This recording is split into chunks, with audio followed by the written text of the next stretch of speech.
Here we go again. It looks like the Los Angeles Lakers are facing yet another serious problem with Anthony Davis. And of course, this has already sparked controversy in the sports media. But did this latest take go too far? This time, the always outspoken Stephen A. Smith dropped a strong opinion on Davis's situation and even dragged Luka Dončić into the discussion. Check out what he had to say. Movie camera. Minutes of his Mavericks career, Anthony Davis showed those in Dallas why they did trade for him in exchange for Luka. It was the last 17 minutes in the game that he missed that reinforced all of the doubt, all of the detraction. Now he's going to miss more time. According to Shams, multiple weeks now with a left adductor strain. Dallas currently in 8th place in the Western Conference standings. Yikes. AD, not the only star playing, dealing with an injury. Giannis going to be sidelined for the next week because of a left calf injury.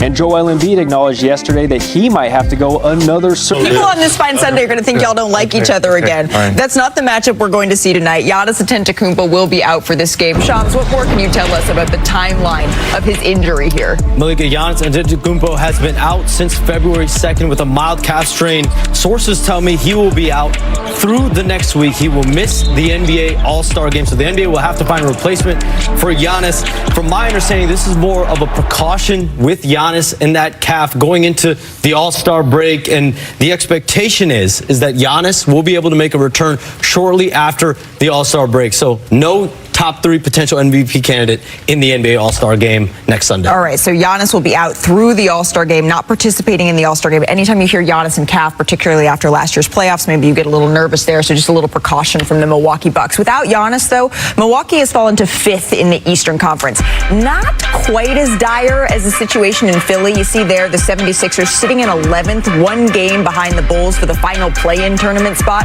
But 76ers president Daryl Morey, he says he's not too worried about where the team currently stands with 31 games to go. Take a listen. A lot of these teams that are above us in the standings have young players that are improving and are playing well right now. They're all hoping one of their guys becomes a top player in the world, a top 5 player in the world, because that is required to win the championship. It doesn't happen without one of these special players. And so we're building around Joel. We've built around Joel. We continue to plan to build around Joel because he's the special player that can help us win the championship. All right, so that was Daryl Morey earlier this week. We promised Stephen A. Smith, and there he is. Stephen A., do you agree with Morey here? Yes and no. I agree with him in terms of when you look at the talent that Joel Embiid is. If he were healthy, obviously he's a difference maker. I saw him average damn near 35 a game against my New York Knicks in the first round last year on one leg, for crying out loud. We know how great of a talent Joel Embiid is, but this is one of the things, and I can't wait to hear Bob's response to what I'm about to say. In all seriousness, I'm not joking.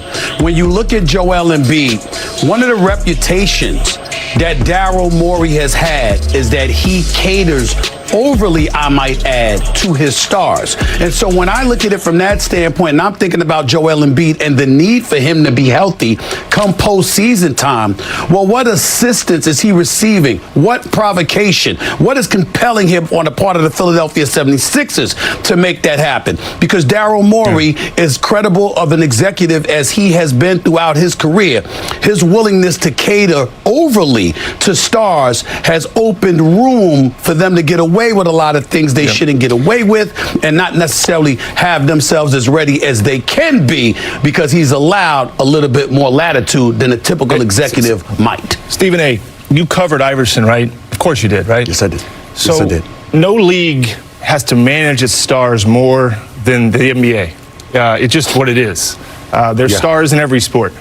And I find that stars, that kind of talent, there's different kind of guys. And so what the challenge is for an organization is, how do you get the most out of those guys? So Stephen A., when you had been covering Iverson, there was a way to get the most out of him, right?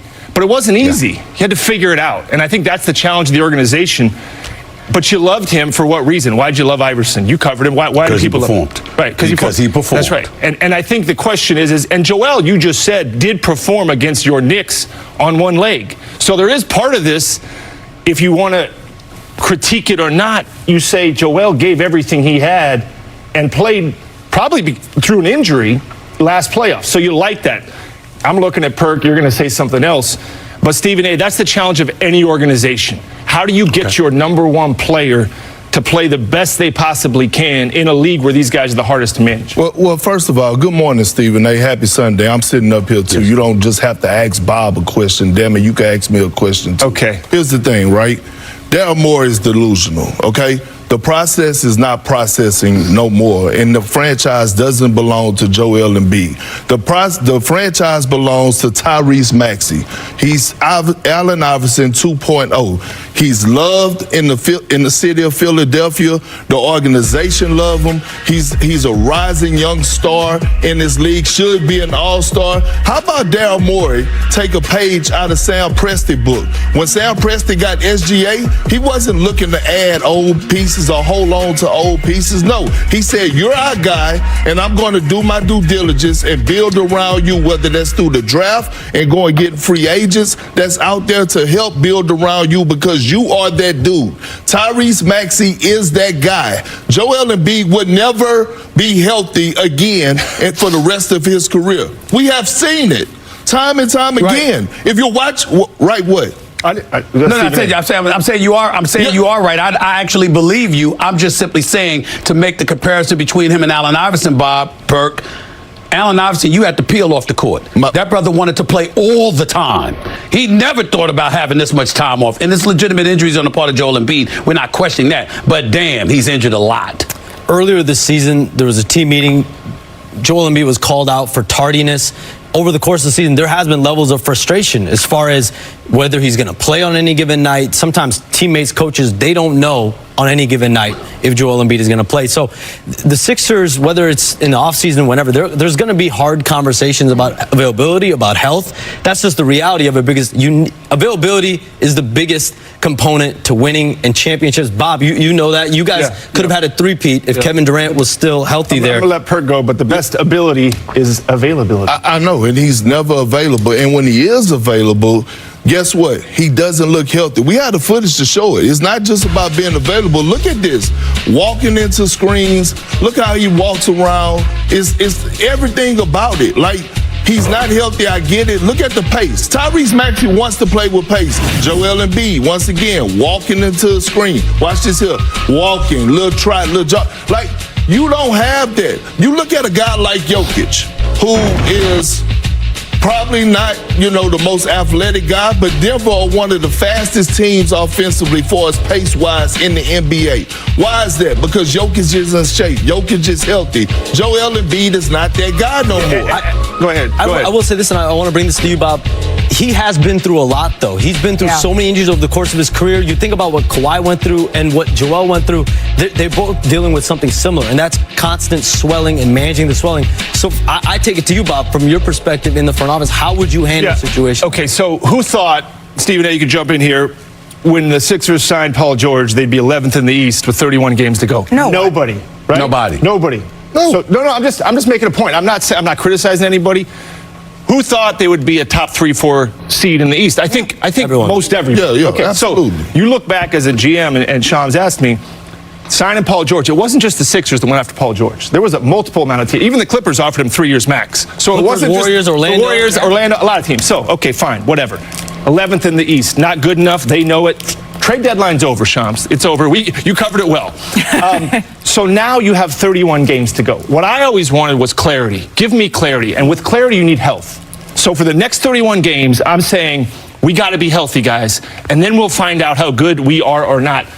Paul George, Joel, and Maxey have not played together enough. And if they don't play well, then you make decisions. But they got to play together a little bit. Go ahead, Stephen A. I get where you're coming from. It's just that we can't ignore, and I love me some Joel Embiid, but what happens is when you look healthy enough to play in the Olympics and then you disappear for a month and a half, 2 months, and then you come into training camp and you're not ready. Remember that whole brouhaha over that and what he was doing with his time, the questions about what he was doing in his time because he wasn't ready. You have to look at that too, and you have to know your personnel when you're in a position like yours, Bob, or in this case, Daryl Morey. You have to know your personnel. Yeah, there's been some unlucky. So, what do you think? Should the Mavericks actually ask the NBA to rescind the Luka Dončić trade, as Stephen A. suggested? Or is this just another one of his over-the-top takes? Drop your thoughts in the comments. And if you enjoyed the video, you know what to do. Smash that like button, subscribe to the channel, and turn on notifications so you never miss an NBA update. Hoop.